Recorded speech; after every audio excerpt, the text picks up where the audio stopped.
G'day everyone, Paul Stoner, CEO of Biggin and Scott. I'm joined by our Office of the Month for August, and it just happens to be the Richmond office. Surprise, surprise, surprise. Yep. Although the month before you got pipped. Glenn Waverley got you. Congratulations, Glenn Waverley. We're very proud of you. Nice to have nice to see you doing well. Yeah, and they're very competitive, and they'll be enjoying this. So I'm going to talk to you a bit about consistency and stuff like that first. But at one stage last month, I thought it was a record month for you, but it wasn't a record month money-wise. It was a record month sale-wise. Yeah, 44 sales, Paul. Yeah, no, obviously, wasn't a record month for commissions, but it's about the turnover. It's very close. Yeah, 44 transactions and busy all round. Ed had a cracking month, as you know. I think he did 18 transactions, and Andrew did very well as well. He had a lot of activity as well. So busy all round. All the guys put in, and we were exhausted by the end of it. Well, thank God for that. If you're doing 44 sales, you want them all to be busy, not just one or two. Correct. It was a 5 weekend month, though, that's right. which always adds to those figures, as you know. It means we've got an extra weekend of auctions, and that's what we base it on. But yeah, and you're talking about consistency moving forward, Paul. We've got over 80. Yeah, so it's really interesting, isn't it? So we've got that momentum we were thinking was coming, and then the cold came back and everybody disappeared again. But everyone's just waiting for that nice weather, as the sellers are and the buyers. And it looks like, you know, with the number that you've got there moving forward, it's going to be busy till the end of the year. Very busy spring. The spring's already started. We've had some nice weather and a bit of hay fever this week, as you know. I came in here the other day and oh my goodness. But we've already sold 20 for the month, and on the stock list over 80 moving forward, and that's all the way through. You're asking me before, all the way through to the very beginning of December. There's only 1 or 2 for December, so we're going to be busy October and November. Yep. Is there a quiet period for a couple of the weekends during school holidays? We won't be auctioning grand final, obviously, with the MCG 200 metres from our office. It'd be crazy, and also Melbourne Cup weekend. We've actually got a few on Melbourne Cup weekend. It's Derby Day. We'll do it correct. Early in the morning. Yeah, because people love to go. Highlights for August, any particular highlights? And I asked you to mark down on there what was the highest sale for the month and the lowest sale for the month, and this will give you an idea of the difference in the demographics and the price ranges for Richmond and the surrounding suburbs. We sold a couple of one-bedroom apartments, one in Davison Street for 300 and one in Stillman Street for 303 at the bottom end. But it's good to know that there's still first home buyer opportunities, investment opportunities in that lower end. And if you're looking for investment, those cheaper apartments offer better yields, don't they? They certainly do. Yeah. And then at the other end of the scale, we sold a development site. It was actually in the paper the other day because we sold it for $1 million more than what they purchased it for a year ago. Was this the old junkyard? Was that the one in just over the little bridge? In Murray Street? Yeah. No, unfortunately we didn't sell that, Paul. That $11,500,000 was knocked back. Anyhow, what can you do? We'll talk about that another day. I'll cry over spilt milk. That's the one. Hodgson Terrace, sold for $2,650,000. They did get plans and permits in the last year, but we got $1 million more for what they paid. So let's talk about plans and permits for a minute. What size block do people need to have before they can start divvying it up and even put apartments in Richmond, on? Like 300 square metres, 400 square metres is ideal. It's unbelievable, isn't it? It's unbelievable. You've got to have at least 10 metre frontage. Most of the blocks, the big blocks are 30 deep in Richmond. Might have a bit of a laneway at the back. Big blocks are 30 metres deep. Big blocks are 30 metres deep. Correct. And look, we've got something in Collingwood at the moment. It's a double-fronted house. I reckon it's 9 by 25, 30 metres, and they split the house into 2 apartments.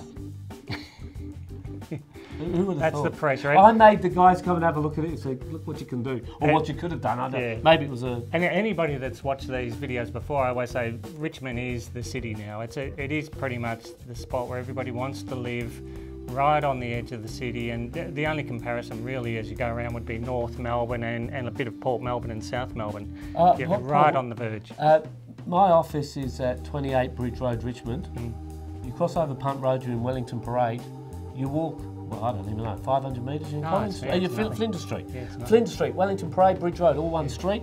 If we need to go to the city, like we often do a charity function with Marsh Foundation, Ed and I just rubber to catch a tram we walk in. Yeah. It's easier, so much easier. Fantastic. Well, while we're talking about foundations and so forth, we had our awards night last month. Raised a bit of money for Heart Kids. Koala Award.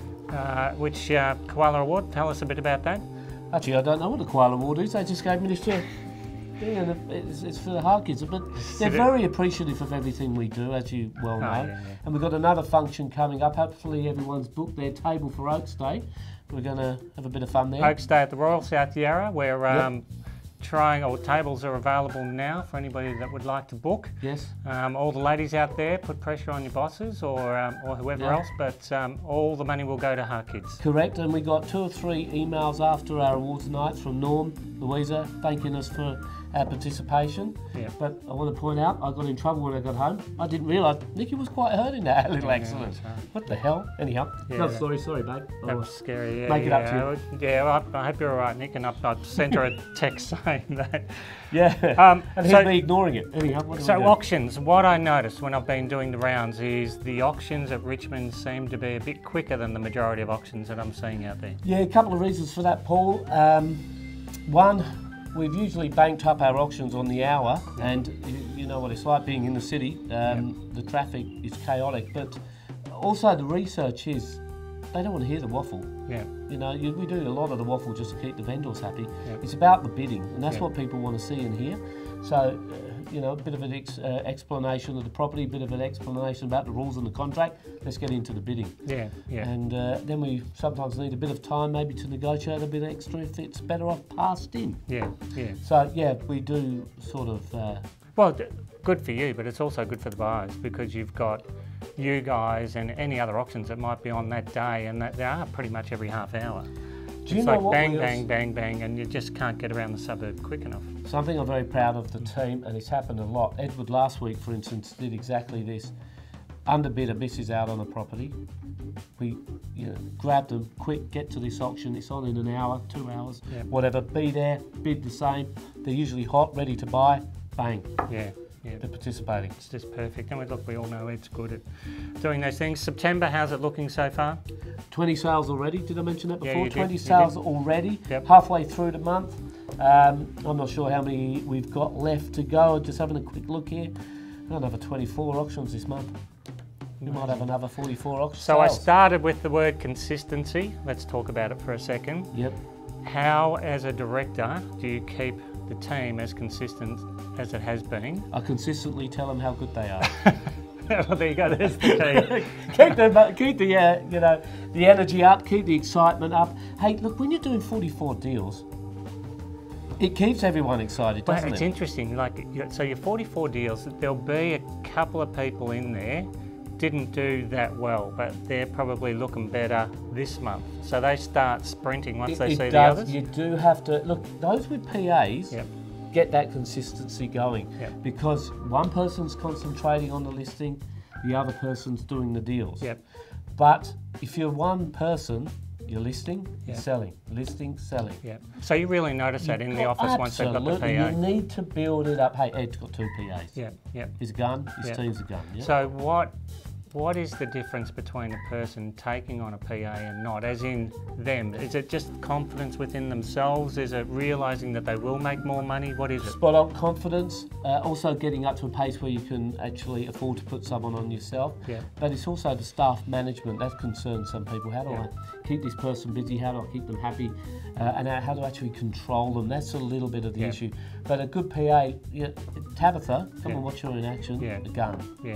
Come and see how Morgan and Julie operate in our office.